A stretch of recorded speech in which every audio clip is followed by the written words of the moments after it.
Imagine this scenario: you're Netflix, and you've just inked a multi-million-dollar content deal with Meghan Markle. You believe you've hit the jackpot. The royal buzz, the fan following, the glamour, it's all there. You anticipate something authentic, gripping, and bold enough to draw global attention and drive up subscriptions. Instead, what you get is a public relations catastrophe so massive that even Netflix executives are quietly questioning their own judgment.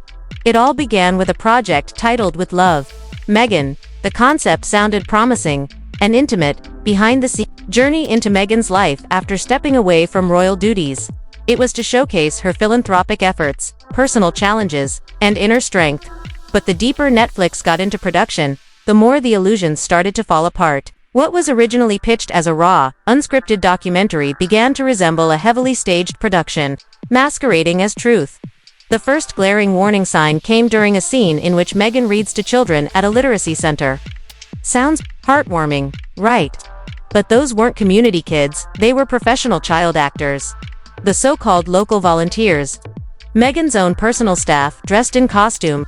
Even the donations showcased on camera were returned immediately. After filming, every single aspect was meticulously orchestrated: the lighting, the laughter, even the angles of the shots. Once that information leaked, Netflix executives panicked. They weren't just embarrassed by being misled, they realized the entire production had crossed ethical boundaries. What they had funded wasn't a documentary, it was a scripted performance. The situation escalated when legal troubles entered the picture. Meghan had included a deeply emotional segment accusing a senior royal of emotional abuse during her pregnancy. It was supposed to be the emotional centerpiece of the season. However, there was no supporting evidence, no documentation, no corroboration, just her word. Netflix's legal team flagged the segment immediately as defamatory and pulled it before it could spark a legal showdown with Buckingham Palace. But the damage to internal trust had already been done. Behind the scenes, tensions rose. Crew members, editors, and assistants began leaking anonymous reports about the toxic work culture on set.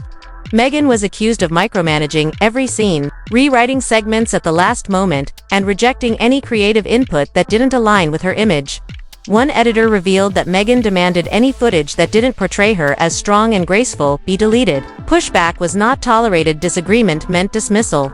Things got so tense that Netflix had to bring in conflict resolution specialists to manage the dysfunction, but the morale was already in freefall. Staff began resigning en masse, and several refused to return for a second season, labeling the entire series as a royal vanity project rather than a true documentary. Then came a moment designed to be emotionally devastating. Meghan is shown holding one of Archie's toys, sitting quietly, tears rolling down her cheeks in the soft light of her living room. It's tender and moving until you learn that it was manufactured. The crying audio was added during editing. Meghan didn't shed a single tear on camera. The lighting was digitally enhanced, and the entire emotional beat was fabricated. Editors admitted that such post-production, emotional engineering was standard practice throughout the show. Real emotions weren't captured, they were digitally created. By the time With Love, Meghan dropped on Netflix, curiosity was high. Meghan's name still held power. But by episode 3, viewership had plummeted. Retention dropped by over 60%.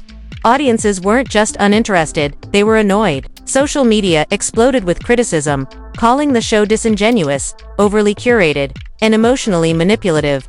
Even longtime fans began distancing themselves, disappointed by how artificial it all felt. Netflix's analytics confirmed that problem audiences consistently dropped off during the emotional highlight scenes.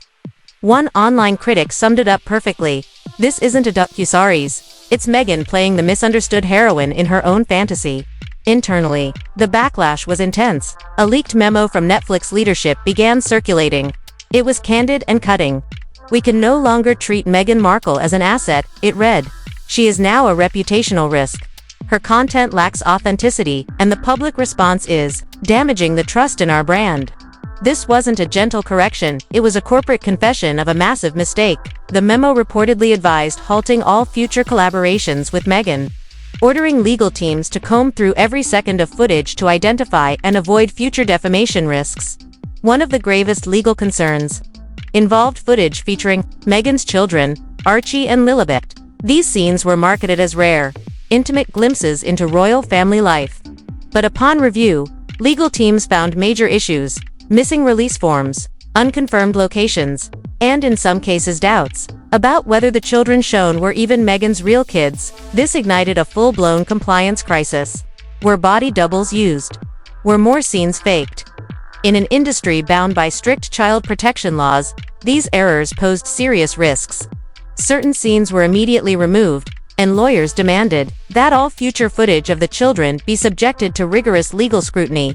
What truly stung was the absence of star power. Initially, the series was supposed to include appearances from major celebrities: Oprah Winfrey, Serena Williams, Tyler Perry, even Michelle Obama. These figures were expected to lend credibility and amplify the show's reach. But one by one, they declined. Some cited creative differences, while others simply ghosted the project. The reality was obvious. No one wanted to be associated with something that felt like a glossy PR campaign. Word spread through Hollywood that Meghan was not just difficult to work with, she was erratic. She overruled scripts, rewrote episodes mid-shoot, and clashed with anyone who challenged her. One producer described the production as a dictatorship, disguised as a documentary. Netflix executives now admit they gave Meghan too much creative control. What was intended to be a collaborative, powerful series became a one-woman crusade to control the narrative. And the cost wasn't just was the platform's credibility? Then came the final, damning blow from inside Meghan's own post-production team. Editors began to uncover a pattern of manipulation.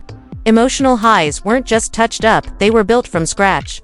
Scenes that were dull or uneventful were dressed up with lighting effects, music, and even voiceovers to evoke drama that wasn't real.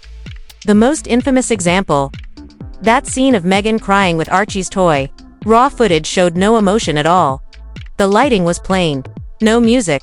No tears. Everything: the sobbing sounds, the ambience, the soft narration was created in post-production. One editor confessed, "We weren't documenting Meghan's journey. We were inventing one." But perhaps the most damaging discovery was plagiarism. Some of Meghan's most emotional monologues, particularly one about racial profiling in a grocery store, matched a 2017 viral Reddit post nearly word for word. It wasn't coincidence. Online sleuths quickly published side-by-side comparisons, revealing that she had lifted entire anecdotes and presented them as her own experiences. This triggered a deeper investigation. More examples emerged: metaphors, entire scenes that were traced back to blogs, articles, and public forums. Meghan had seemingly woven other people's pain into her story and passed it off as her truth. For a company like Netflix that prides itself on original storytelling, this crossed a critical line. The fallout was brutal. During the quarter with Love, Meghan aired, Netflix lost over 200,000 subscribers. Viewer trust plummeted. Loyal users began to question the platform's standards. Shareholders demanded answers. Executives were forced to explain how a media giant with multiple review layers had allowed such a flawed project to make it to air. Meanwhile, Meghan's brand became radioactive. Sponsors backed away. Celebrity allies went silent. Public opinion swung from support to scorn. Even the tabloids, once obsessed with her every move, now mocked her as a symbol of superficiality. Meghan had become what Hollywood dreads most: not irrelevant, but exhausting. Behind closed doors, Netflix began to quietly pull back. Legal teams scrubbed footage, drafted waivers, and prepped for potential lawsuits. The message was clear.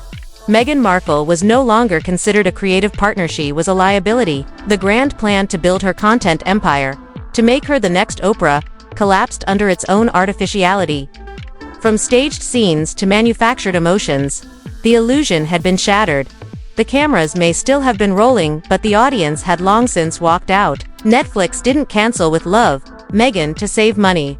They canceled it to sever ties quietly, completely, and permanently. No press releases. No spin. Just a buried project and a silent goodbye.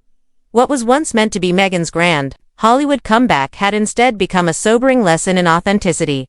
She bet everything on curating the perfect narrative. But in the end, the unpolished, messy, unpredictable truth always finds a way to surface.